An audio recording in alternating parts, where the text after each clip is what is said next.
Bible TV International. Thomas Edison, inventeur de renommée mondiale. Durant sa vie, il a fait breveter plus de 1000 inventions. Plusieurs d'entre elles étaient révolutionnaires. La lampe électrique, le phonographe et le microphone. Un homme dont le premier instituteur a déclaré qu'il ne ferait rien de bien dans la vie a certainement laissé sa marque sur la technologie actuelle.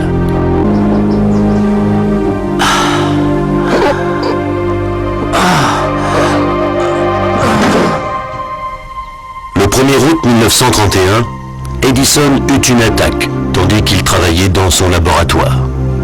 Il resta cloué au lit, chez lui, jusqu'au 14 octobre. Ce jour-là, il tomba dans le coma. Juste avant, il eut le temps de murmurer ces mots. « Docteur! Docteur !» Qu'y a-t-il? Il regarda vers le haut et dit « C'est très beau. Là-bas, regardez. » De quoi Edison parlait-il exactement? De quelque chose qu'il voyait par la fenêtre? Se rappelant ces mots, là-bas, le médecin d'Edison se demanda si le grand inventeur n'avait pas entrevu un peu d'au-delà dans ses derniers instants. Bible TV International. Je me souviens d'un cas très intéressant.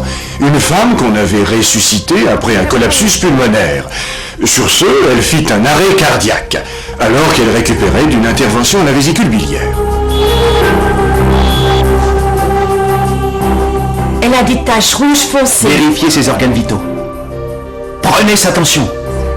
Appelez une infirmière, vite. Je peux vous aider? Va prévenir la famille et dépêche-toi de revenir. Une intraveineuse. Oui, docteur. Le médecin croyait vraiment que c'était la fin, que cette femme allait probablement mourir. Il en informa la famille qui habitait tout près. Et une amie de la famille qui gardait la fillette de cette femme jusqu'à son retour emmena la fillette jusqu'à l'hôpital. Mais devant l'urgence, elle habilla la petite avec ce qui lui tomba sous la main. Et la petite se trouva habillée avec une jupe et une blouse dépareillée. Et elles se rendirent toutes les deux à l'hôpital.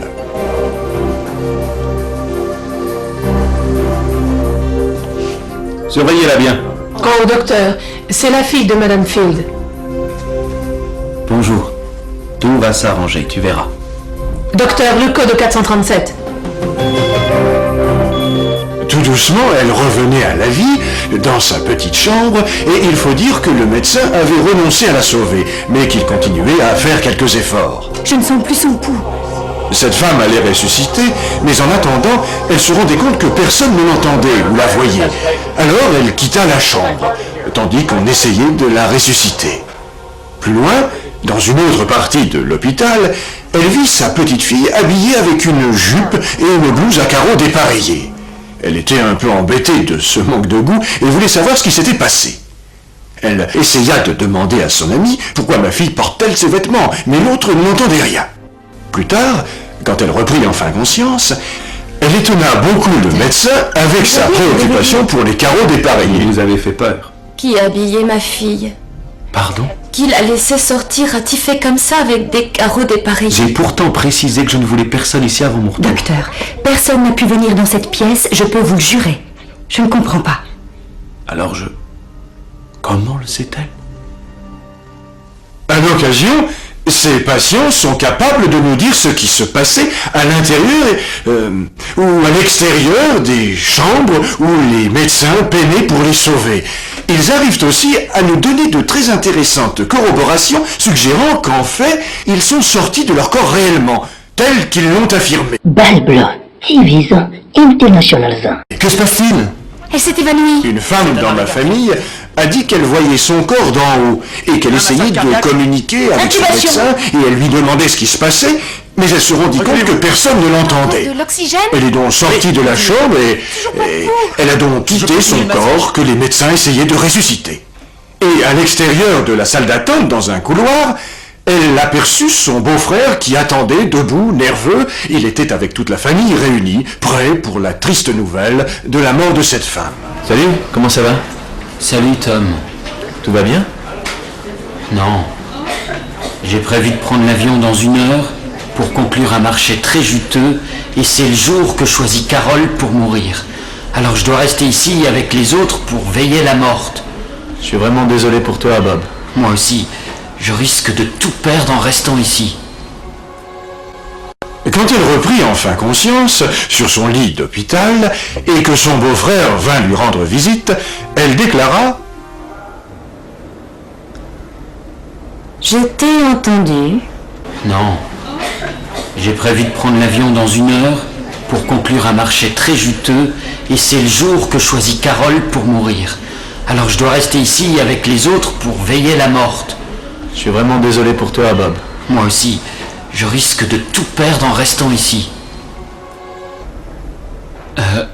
Entendu? Que veux-tu dire? Explique.